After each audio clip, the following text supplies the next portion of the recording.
the former #1 golfer in the world, Luke Donald.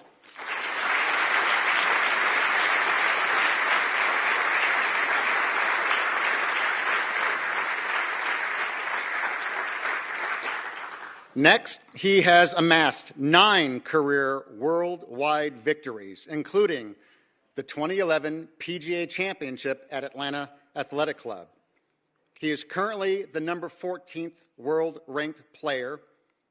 Please welcome, from Vermont, by way of Palm Beach Gardens, Florida, Keegan Bradley.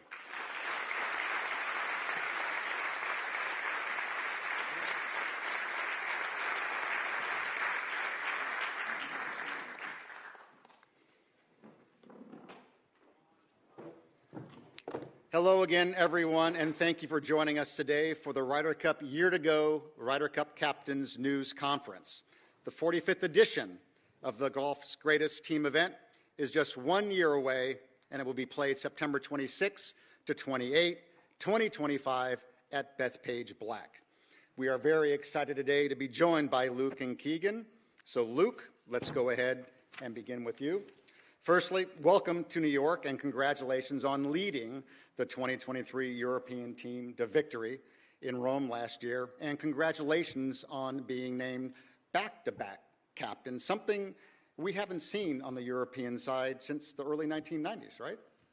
That's correct, yeah, and it's great to be here in New York, just an amazing city, amazing energy. And to have this opportunity to be captain again for Europe is really special. It's really a great honor, a blessing. I've said it many times that moment when we won in Rome was the best and the highlight of my career. And to hear those 12 guys shout 2 more years was certainly for me a personal moment of joy and honor that they would want me to come back and represent them again as captain. So I'm very excited about the opportunity to be here in New York, and I can't wait for it to all kick off in just under a year's time. Keegan, you've had a very eventful last 3 months, being named U.S. captain in July, followed by a victory at the BMW Championship in Colorado in August. And then you secured the winning point for the United States team at the President's Cup just a little over a week ago in September. Yeah, it's been a crazy couple months. My life is consumed with golf, and sometimes, when things happen in my life, I'm shocked. And the past 3 months have been some of the craziest, most exciting, most nerve-wracking months of my entire life. But I have to pinch myself a lot, and this stretch of my life has been really incredible, and it's an honor of a lifetime for me to lead this U.S. team here at Bethpage Black. It was a dream to play in another President's Cup, another team event, and to win the point made it even more special. But this is a dream come true for me. I love Bethpage, I love New York, and like I said, it's an honor of a lifetime. Thank you. Luke, your team's qualification process began at the Belfry last month, and it's a little different from previous years, correct? It's slightly different. The same 6 automatic qualifiers. We've streamlined that into one list now instead of 2 that it was previously. I think it makes it a little more simpler for the fans and the viewers to understand. And we made a few changes just to. Because of the changing landscape in golf, and we wanted to create something that we thought would give us the strongest 6. And then we have obviously 6 picks like we did last time, and to round out our team. And I think it's a great qualification system to give us the best and strongest field we possibly can get for this Ryder Cup. Keegan, your qualification system will look very similar to what the U.S. teams have been of past. I know you've been contemplating a number of captain's picks for some time. Is there any news you'd like to share today on where you've landed?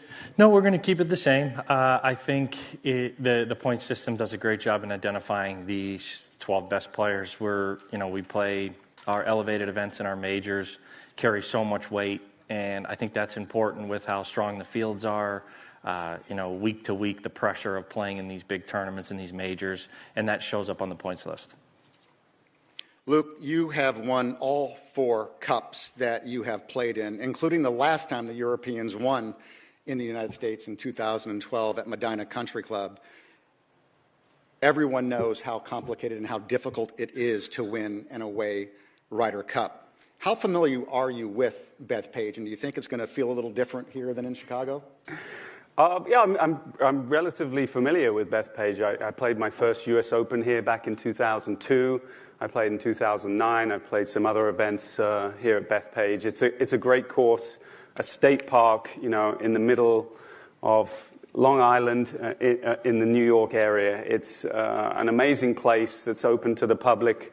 Just a very special place. To have something like that host major championships is very special. It's a big golf course. It's a tough golf course.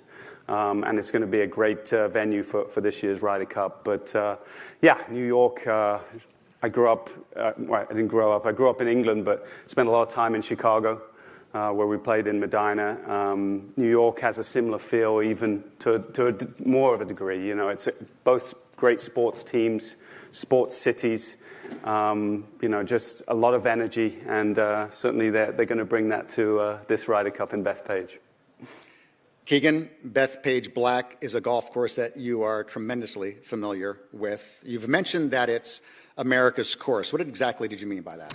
Well, what makes Bethpage so special is, you know, we play public golf courses on the tour, but so often, you know, it's thousands of dollars to play the course. But here at Bethpage, if you're a local, you know, it's very affordable to play. And, you know, you ask any New Yorker, they are so proud of Bethpage Black. This is their course. You know, we have incredible courses in the area, Wingfoot, Shinnecock, but the real New Yorkers, they talk about Bethpage. They all have a story of playing with their dad, with their waiting in line and in their car, and, you know, going out and playing Bethpage Black. And that's an extremely important thing for our team. We love Bethpage Black. We know how important it is to New Yorkers, and we're going to go out there and love every second of it. Thank you. Let's go ahead and open up the floor and the Zoom line for questions for the media. For efficiency purposes, all of those on the Zoom call, please type your name, affiliation, and question into the chat box. And let's go ahead and begin taking questions first right here from the Times Center. I see a hand or two up over there. Let's get a microphone up there. Please let us know who you are, where you're from, and who your question is for. This is Mark Cannizzaro from the New York Post. Question for Keegan. Keegan, how much of an education for you in captaining was the President's Cup with Furyk and the group there? And as a follow, where do you stand on trying to make the team as a player? So it was really important for me to be around the team. First, it was going to be a vice captain, and then, you know, obviously I played, and I wasn't in that vice captain role. So it was important for me to remember the nerves of these tournaments. You know, it was important to remember the preparation that goes into it, and I was able to really watch what Jim and the vice captains did, created an atmosphere for us to succeed and to do well and be prepared and know who you're playing with and have a real plan. As for me to play, it's always a goal of mine to play on the Ryder Cup teams. It's so far off now that it's really, I'm not going to worry about it. Once we get closer to the tournament and I'm up there on the points list, then we'll start to think about it. But, you know, I'm focused now on being the captain of the team, and that's it. Just a reminder for those on the Zoom call, please type your question into the chat box. We're having some technical difficulties over here, so thank you for that. We're back at the Times Center with a question in the back. Hank? Hank Gola, formerly New York Daily News, Met golfer right now. Keegan, Medina didn't turn out for you, but it started really well. What can you take from your pairing with Phil in terms of, you know, you went in with kind of rookie pressure and you turned it into magic. How can you use that experience to guide your rookies and also to kind of set up your pairings to try to recreate that chemistry? Yeah, so Medina, I played Luke a couple times at Medina. Do you remember? Thanks for reminding me. But, you know, I really, early in my career, I took I really took for granted Phil's leadership that he gave me and what he, I was playing with one of the best players to ever touch a golf club. An alternate shot, he just said, we're going to play your ball. Things that I took for granted over the years, knowing who I'm going to play with in every cup that I play on. And what Phil did for me is he created a relaxed atmosphere. And he told me, don't worry about putting it 4 or 5 feet by. I'll make him coming back. Like little stuff like that, really, it helped me. He mentored me before the event, took me to dinner, talked to me nonstop throughout the year about the pressures and what's going to come. And I really learned a lot. And it hasn't been till now that I've really realized what an incredible thing it was that he did for me. So it's important that I communicate to the veterans, the team, to do that for these rookies or these younger players on our team. We're still at the Time Center with another question over here, please. Yeah, this is to Luke, Matt Ward Golf Today. Luke, you're captaining as a return. What's the most important thing that you've learned this time as captain now that you'll be on different soil than what you did the last time? Is there anything in that? And I have a follow-up to Keegan. Well, obviously, it was a very successful campaign. We were successful in Rome, and there was a lot of things that I did that I think will continue over into this captaincy. Of course, there's some changes. It's one of the hardest things to do is to win an away Ryder Cup, and I'm going to have to adapt a little bit. Some of the advantages I had with, home crowd support, I've lost that advantage. Setting up the golf course, I've lost that advantage. So it's about coming up with different ways to try and counteract some of those disadvantages and trying to turn them into something positive. And again, there was a lot of learnings from that Ryder Cup in Rome and that we will take to New York, but there's some differences too that we're going to have to implement to give our team any kind of chance. And follow up to Keegan, how do you see the golf course being set up, without divulging too many secrets now, but how do you see the golf course being set up given what you've seen from U.S. Opens and PGA Championships having been played at the Black? I mean, the Black is, when you go play the Black, it's going to be a tough test. That's just Bethpage. Big holes, a lot of drivers. I expect it to play tough like it always does. What's great about Bethpage is the arena that we're going to be playing in. So, the holes, especially on the back, and just the atmosphere of Bethpage creates a real environment. And, so I think it's going to be exciting no matter how the course setup is, but I anticipate Bethpage playing tough like it always does. Thank you, Matt. Can we get microphones over here? Gabby, I think, and Rex. Rex first, then Gab. Thank you, Julius. Rex Hoggard with the Golf Channel. Keegan, for you, I know you said it's a long ways away, but what would be the challenges of trying to play and captain if that were to happen next year? Well, just getting the pairings in after the session, managing, preparing to play with preparing the guys and preparing getting the pairings ready. I think it would be a really difficult job, but I've made a promise to myself that I am not going to worry about this until the time comes if I do. It's really difficult to make the American team every year, so you have to go out and really perform. Like I said, right now my focus is on being the captain, but I'm still a full-time player. I'm still playing in all the majors and all the big events next year, so I have a real shot at doing this, but for now, I'm focusing on my guys and getting them ready to go. Gabby? Gabby Herzig from The Athletic for Keegan. Obviously, the environment at Bethpage Black, we can anticipate that it's going to be very energetic, very lively with the New York fans. Will that impact how you captain the team in any way, or even how you make your captain's picks? Well, it's going to be an intense environment for both teams.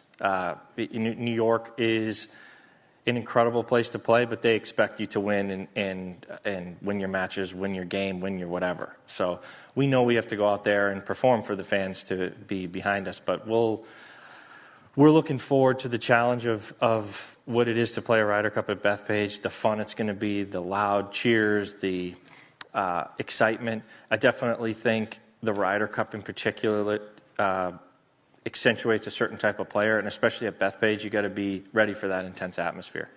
Luke, do you anticipate captaining your team in any particular way, specifically for Bethpage Black? As I said before, the advantage we had in Rome and being home is you feel that energy and you can feed off it from the crowd. And then, obviously when we come to New York, it's going to be very pro-American. I think the good thing about New York is it is a melting pot. There's lots of different cultures here. I see it as a semblance of what our team represents as well. So there will be some support, which we didn't have in Whistling Straits, which was really tough atmosphere. But it is going to be likely pro-American, and we'll expect that and be prepared for that. But the Ryder Cup is special because of that. It's an amazing event. Two rivals going head to head. Battling it out, and you want it to feel that way. You want it to be energetic. You want it to have a lot of energy, and certainly no better place in the world than New York to kind of bring that energy. We're going to take two more questions here before we go to some Zoom calls, and then we'll come back. So, yep.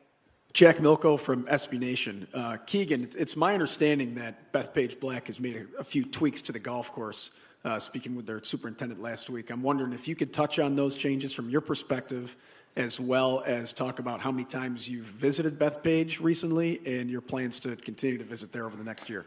Well, I haven't been out to Bethpage in a long time, so I'm not totally sure of the changes. But Bethpage is a really special place for me in my golfing life. I came to St. John's University in Queens, wanting to play golf, and going to Bethpage was the first major championship golf course I had ever seen or played. And Tiger had just won there, and I really got a sense of how special and grand Bethpage is. And this is what a major championship course looks and feels like. And I really fell in love with New York through Bethpage. I just love the essence of what Bethpage brings in the public course and the vibe you get when you go there. I love the red course. It's just a really fun place to play golf. Mark? Mark Cannizzaro from the New York Post. This is for both Luke and Keegan. What is your plan with regard to live players, choosing them as captain's picks? I'll start. I mean, the DP World Tour's policies have been very consistent. There's been a lot of clarity around that. It's really the same as it was in Rome. You have to be a member of the European Tour or born in Europe. And if you fulfill the regulations and the rules that the DP World Tour set, then you're eligible. So there's a bunch of live guys that play on live that are eligible now. So I can pick them at will. For us, I'm going to take the 12 best players. So if we feel like there's a few guys there, one guy, two guys, whatever it is, then we're going to do that. But, we're too far out to figure out how this is all going to play out. But we're definitely going to take the 12 best players, however that shakes out. Let's leave the time center for a moment and go to some Zoom call questions. Greg, who do we have up first? John Sward with Sports Illustrated has a question for Keegan. Are you involved already with course setup at Bethpage? And do you feel there are home course advantages to be had in terms of setup? Well, I know that the home team definitely has a lot less say in the setup than it used to. I remember, my first couple, I think the home team had a pretty serious say in the course setup and where the tees were. We lose the United States. I think it's 3 or 4 months before the tournament. We have no control. We have no control of the tee, the pin positions or where the tees are. So, we have a small little role in that, but, truthfully, we're still out there going to play golf, and, it doesn't matter really how the course is set up. We're going out there and playing against each other. So, but I know, through in the U.S. side, 3 or 4 months beforehand, we have no say in the setup. Greg, Zoom again. Dave Shedlowski with Golf Digest has a question for Keegan as well. What did you learn from Jim Furyk at Royal Montreal that you will take with you into next year's Ryder Cup? Well, I think what Jim did great was, we got off to that incredible start, and then the second session we got beat 0-5, which was pretty shocking. And he just stuck with the plan. He didn't panic. He didn't change the pairings. He kept everything very level. And I think that was a time in the tournament where he could have panicked a bit and decided to switch the plan up. And it was very clear that he was going to stick with the script and, go with what they had figured out before the week started. And I think a lot of the players responded well to that. Greg, let's stay on Zoom, please. Adam Schupak from Golf Week has a question for Luke. Do you consider your team the underdog? When you're playing an away Ryder Cup, I think you have to be the underdog.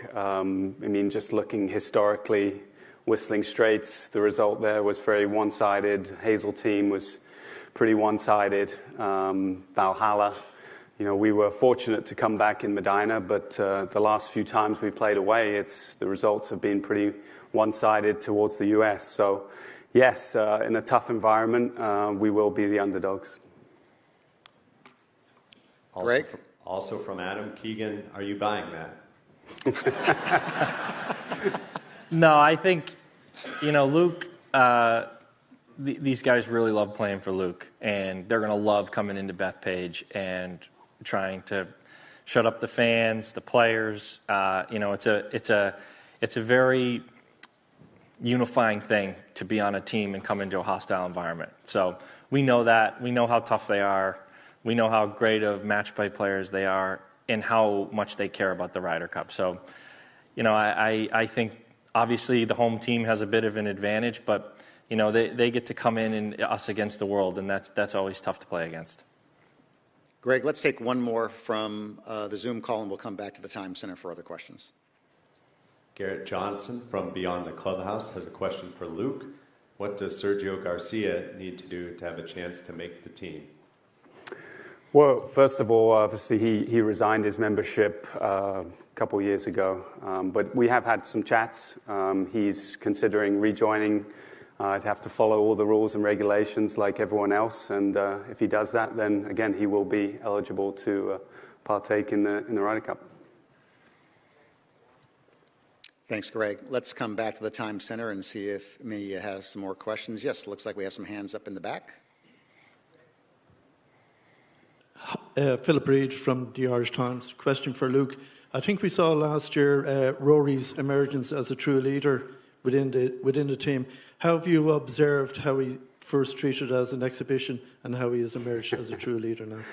Yeah, I think it was a little bit of a rude awakening for Rory when he made those comments before his first Ryder Cup, I think 2010, right? And pretty quickly found out, that it really isn't an exhibition. This is the best event in golf, and he said that, after his loss, he'd won his singles in Whistling Straits, but it was very, very emotional, and it just shows what it means to the players on both sides. The rivalry, the history of this Ryder Cup, how playing for your teammates really brings out a lot in you. It brings out so much emotion and so much passion. We saw that with Keegan a couple of weeks ago playing in the President's Cup. It's nothing like representing and playing for your country and your teams and trying to do your best for them. It really is no event in golf like it. And Rory, he's been a leader for us, certainly. He understands the importance of the Ryder Cup. He understands that he wants to prepare as best as he can, just like he would a major, to be ready for that Ryder Cup. And, he's always a very strong leader, a strong voice in the team room, and he's great to have on your team because of that. Thank you. Hi, Alan Bastable, golf.com. This is for Luke, but Keegan, love to hear your take if you have any opinions. I think from afar, somebody might look at the Ryder Cup captaincy and say, a cynic might say, oh, how hard can that be? You just put out your best players, hope they make some putts, and that's the job. Obviously, that's not the case, but what would you say to somebody like that who maybe doesn't appreciate the role you guys have? Or asked another way, what's the most underrated part of the job in terms of difficulty of the duties you guys face? It's difficult to quantify, how much input and how much our work has an end result for the team. It really is. You certainly still need 12 good players playing well. You need your top players firing on all cylinders to play well and give yourself a chance. But Just for me as a captain, again, talk about communication and having a good plan and coming there ready to perform. And I think, that is different for someone coming in unprepared. I think it gives the guys a little bit of an edge, a feeling of confidence that, they have what it takes to perform well that week. So I think that's where our role is important, just to kind of dot the I's and cross the T's and just give the guys a kind of a platform to succeed and go out and play well like they know they can. Alan, you have a follow-up? Sorry, Keegan, I know you're new to the job, but has anything surprised you thus far in terms of the demands of what's being asked of you? No, I mean, it was really the biggest thing for me was it was a surprise. So I've been sort of catching up. I was brought on to this a little later than the normal captains are. So I'm still learning how to do all this. But being in the team room for the President's Cup was a great reminder of how to do this and to get to know the guys and get to know sort of what they want, how they like to prepare, and use that going forward. But I still am learning a lot. And I'm picking the brains of, the captains, prior players, and learning as much as I can. Thank you. Still at the Times Center. Christopher Powers from Golf Digest. This one's for Keegan.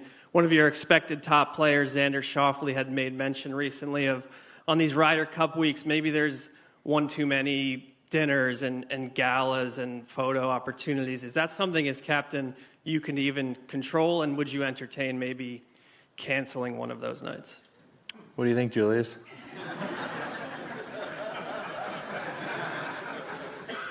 I think I'm glad I'm not a captain.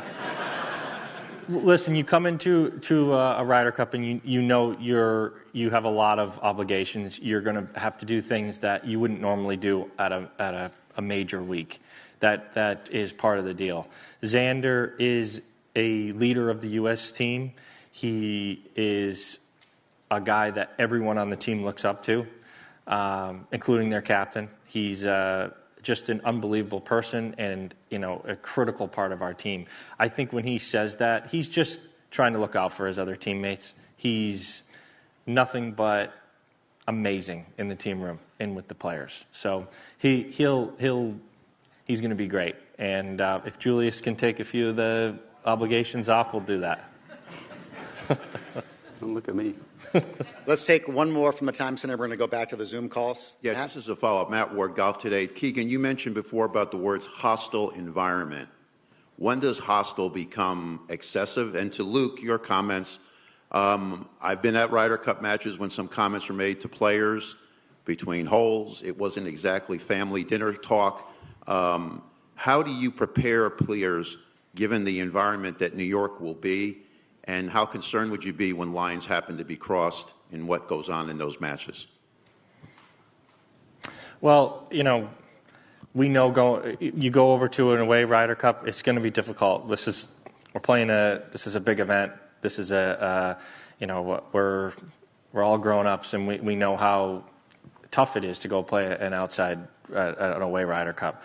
I have total faith in the fans of New York to cheer on their team proudly and loudly.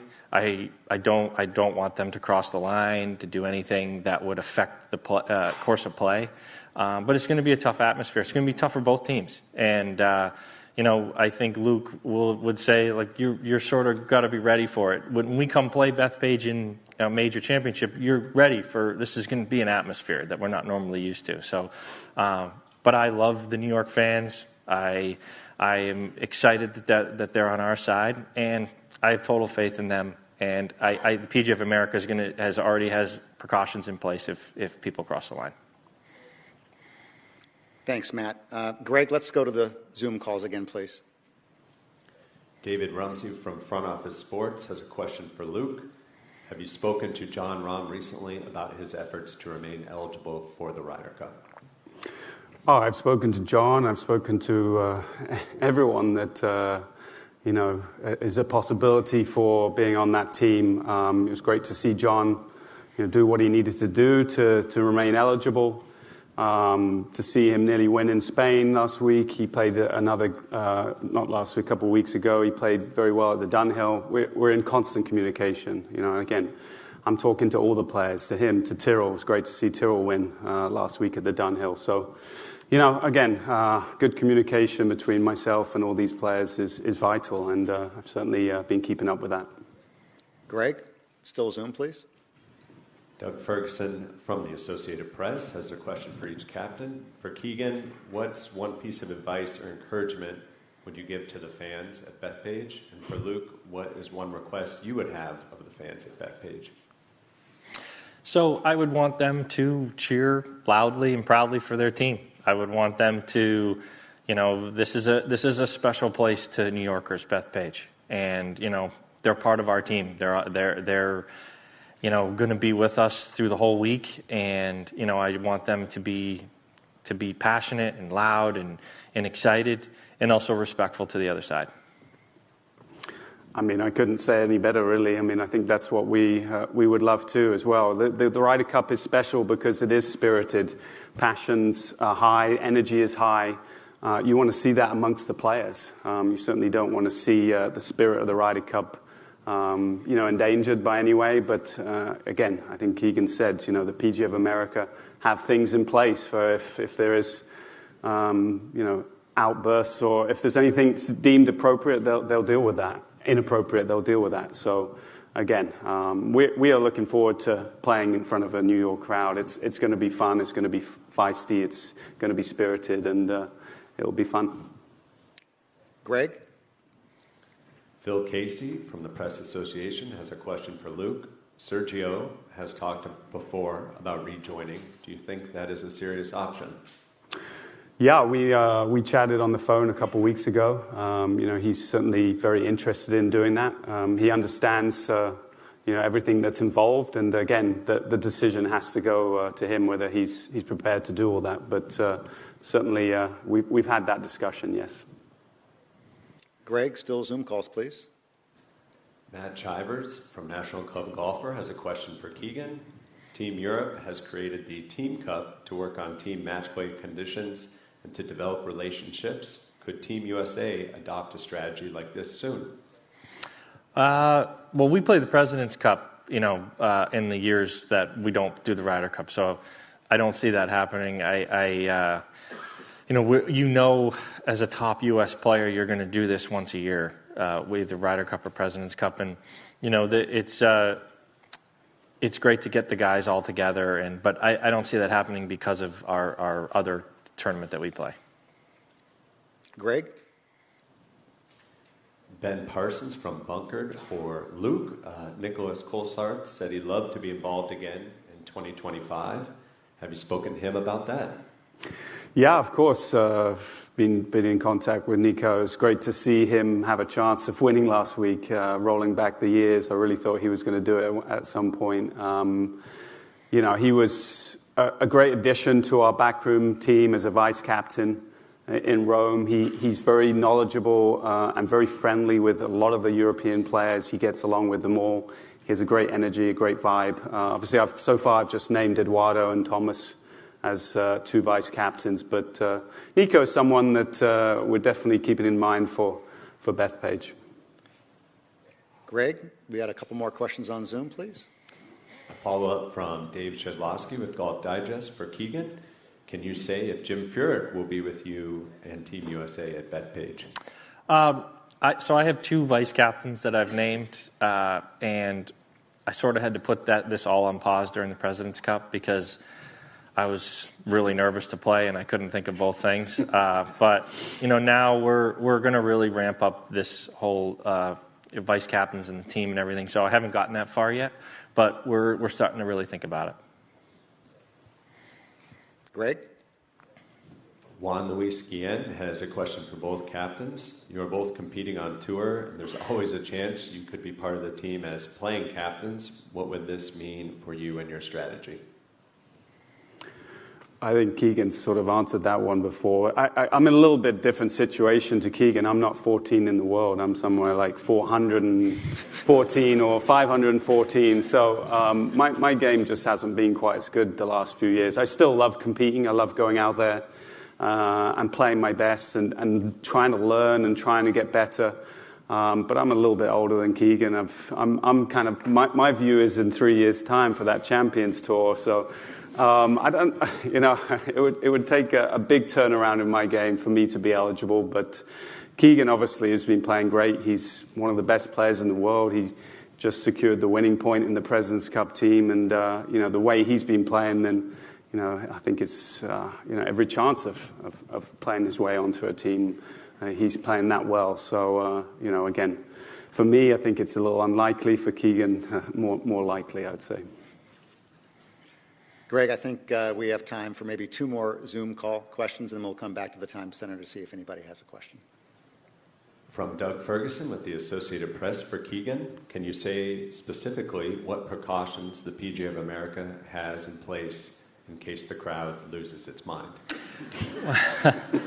Well, there's going to be people walking around inside the ropes that are going to be monitoring the situation. It's really important to us, the U.S. side, that it's a fair place to play for both teams.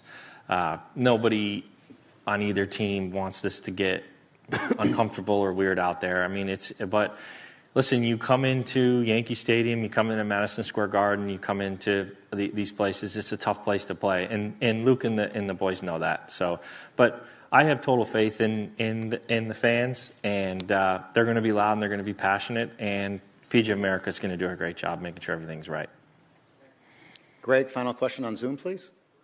Martin Dempster from the Scotsman for Keegan. Is there a plan B in place already if you do make the team as a player? Well, every vice captain that I'm choosing will know that this is a possibility. So they'll know what's going on in that way. I also have John Wood, who's come on, but I think my vice captains are all going to be more than capable of doing this, and I hope someday they'll all be captains. So, but again, we're so far away from that I'm really focused on being a captain right now. Greg, let's go ahead and do one more on Zoom, and then we'll come back here. Thank you. Silvia Audizio from PGA Italy for Luke. Eduardo Molinari is back on your side. Other than important numbers, what does he add to the team? Well, he is obviously our stats kind of guru. He works, closely with many players individually as well, 25, 30 guys or so. He understands, the importance of numbers and the importance of strategy through those numbers. But, he's been through this process with me before in Rome. And, having someone with a little bit of consistency, of having those same personnel around you is helpful for me. We know each other very well. We get along very well with each other. And we have a passion for, trying to put in a good plan for success. So, he obviously is a numbers guy, but a very, very smart individual as well, and has a lot of good points of view that I certainly take on board. All right, that does it for our Zoom calls, ladies and gentlemen. We'll come back one last time to the Time Center if any media have any questions for the captain. Mark Cannizzaro, I believe, has his hand up, and we're delivering a handheld microphone now. This is Mark Cannizzaro, New York Post for Keegan. What have your conversations been, if any, with Tiger, with potential involvement, and do you expect him to be involved at all? So I spoke to Tiger a bunch when the announcement happened. He was really, really helpful, had a lot of great advice. Again, the stress of playing in the President's Cup and then the playoffs and everything that came with that, I've sort of put everything on pause for a second, and I'll be addressing that, in the coming weeks and months. But, I've had great conversations with Tiger. He's a mentor of all of us, and, he's got a lot of great suggestions and things we can do as a team. Any other questions from the Time Center? Yes. Jack Milko with SB Nation. This is really for both captains. Luke, obviously last year you took your team to Wentworth. All 12 played, and that really seemed to be a great bonding experience. Do both of you guys envision of establishing a tournament where all 12 of your guys are going to play next fall, perhaps next September, in between that lull between the Tour Championship and the Ryder Cup? Certainly with Wentworth, that wasn't me pushing the 12 players to play. They were, obviously Wentworth is our biggest event on the DP World Tour. It's, the Players' Championship equivalent. It's an event that a lot of the top players want to play, including some Americans. So it really wasn't me telling them to play. That was just an organic thing from them. I don't really like to get in the way of their personal schedules. They have to perform and do their schedules however they best think will get them ready. So again, it was great to see all 12 play. I think all 12 made the cut. Everyone played quite well that week. It was great to have them all together playing a couple weeks before the Ryder Cup. But that's how they did it individually. They knew that playing that was going to give them the best opportunity to enjoy that event, but be ready for the Ryder Cup as well. Keegan, thoughts on it? Yeah, I mean, we're talking all options with the guys. Same with Luke. I'm not going to tell a grown man what they have to do and what they don't have to do, but I think the boys are really interested in coming in prepared, and there's a couple different options for that. One is going to play. One is all getting together and having some matches, but we're definitely going to take some measures to be ready to play. Back at the Times Center. Any other questions here? Alan? Carissa Kelman from Newsday for Keegan. You've played at Bethpage Black when you were at St. John's and on. Knowing the unique challenges that the course proposes, does that lend you to select certain players with maybe specific strengths or even players that have had experience playing at Bethpage Black?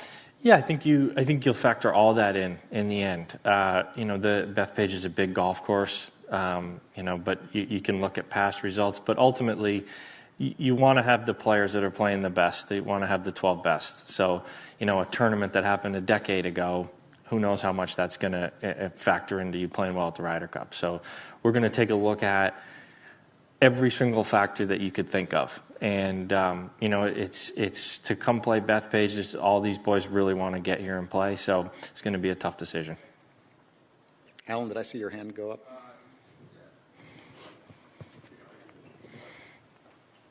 Thanks. Keegan, you mentioned John Wood there. Could you maybe talk through, obviously it's a brand new role for the U.S. Ryder Cup team. Could you talk through maybe the specifics of his duties and how he's been helpful to you here in the early going? Yeah, I mean, I've known John for a long time. He's on board to help us win the Ryder Cup. I don't think there's any job description. That's just what it is. He's there to help the captains, the players, the caddies, the wives. Like, he's there to help us all. And we're grateful for that. And, we're hoping that his addition will just help us be better. Back at the Times Center for one last question, if there is one. And if there is not, with 3 minutes left to go, ladies and gentlemen, how about a hand for our Ryder Cup captains, Luke Donald and Keegan Bradley.